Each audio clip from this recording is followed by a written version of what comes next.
Goldman Sachs released a report talking about the impact of AI on economic growth. But when it came to India, it stated that only a little about 10% of the jobs would be automated by AI. Did this surprise you? It surprised me for sure, because when I turn on the news, this is all I've been seeing. And it didn't talk about India's future in the AI space in a very optimistic manner. It stated that globally, 2/3 of occupations can be partially automated by AI. Things like administration, legal, etc. Professions with very little physical exposure. Jobs like constructions or maintenance will be automated by AI only around 4 to 6%. CBSE is introducing AI into the curriculum of classes 6 and 8.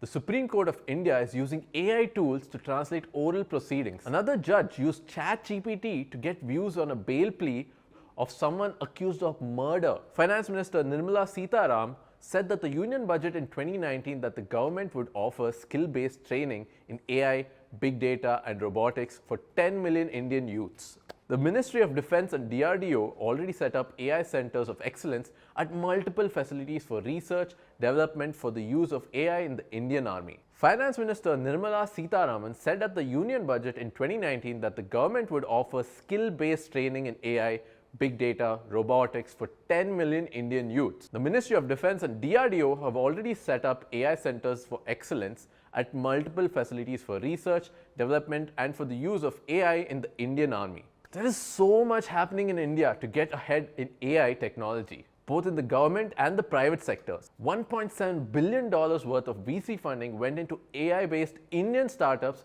in 2020, and in 2022, it jumped to a whopping $5.2 billion. India ranks 5th in the countries with most AI investments. This shift is already happening and it's happening very fast. India is out there with all the developed nations of the world competing in the race for AI supremacy, and in only 5 years, you will be living in a completely different nation. What is the Goldman Sachs report talking about then? Now let me tell you exactly how by delving into 4 major sectors where AI will cause the most amount of impact in India. Number 1, defense. In 2019, Prime Minister Narendra Modi announced that by 2024, there will be 25 AI-based products operational in the Indian Army. It's 2023 right now, and guess what? There's already 40 AI-based products currently in operations and 30 more in development. We're ahead of the curve. There are multiple AI research facilities like DIPA, CAIR, DRDO, YSL and WARDEC. There are multiple dedicated AI research facilities like DIPA, CAIR, DRDO, YSL and WARDEC that are currently up and running. Take WARDEC for example. It's a facility that uses AI and VR to train soldiers in battle-like scenarios via simulation games. Yes, this is actually happening in India. Moreover, the Indian defense is already using AI-powered tech in facial recognition, language translation, remotely operated weapon stations, robot mine detectors, and intrusion detection system. We've actually done a deep dive video on how AI is being integrated into the Indian defense system and how you as an engineer can get a job building defense tech. So if this domain interests you, you should definitely go check it out right here. Number 2, education. As mentioned initially in this video, CBSE is taking AI very seriously by introducing it into the curriculum. This basically understates that the government of India sees AI and coding as critical skills to have going forward. But speaking about the education sector at large, there are many ways AI will have a strong impact. What AI does best is automating seemingly redundant and time-consuming tasks like clerical work, for example. Did you know that the teachers and professors at school and universities spend around 40% of the time just doing paperwork, like filing mark sheets, reports, taking attendance, all of this. All of this can be automated, which frees up the educator's time to focus on one thing only: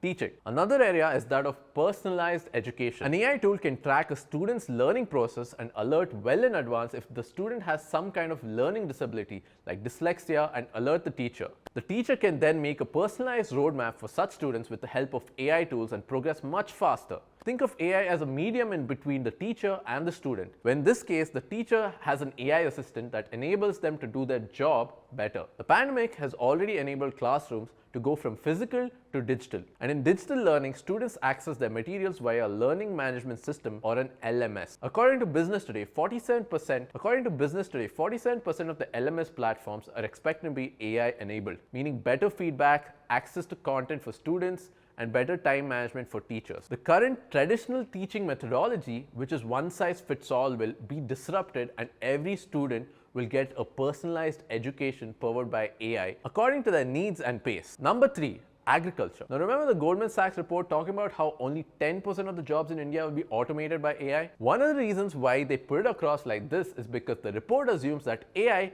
will not impact agricultural sectors in developing nations. What an assumption to make. India has around 45% of its workforce in agriculture. Despite the impact of the COVID pandemic in the last 2 years, the agriculture sector experienced 3.4% growth in 2021.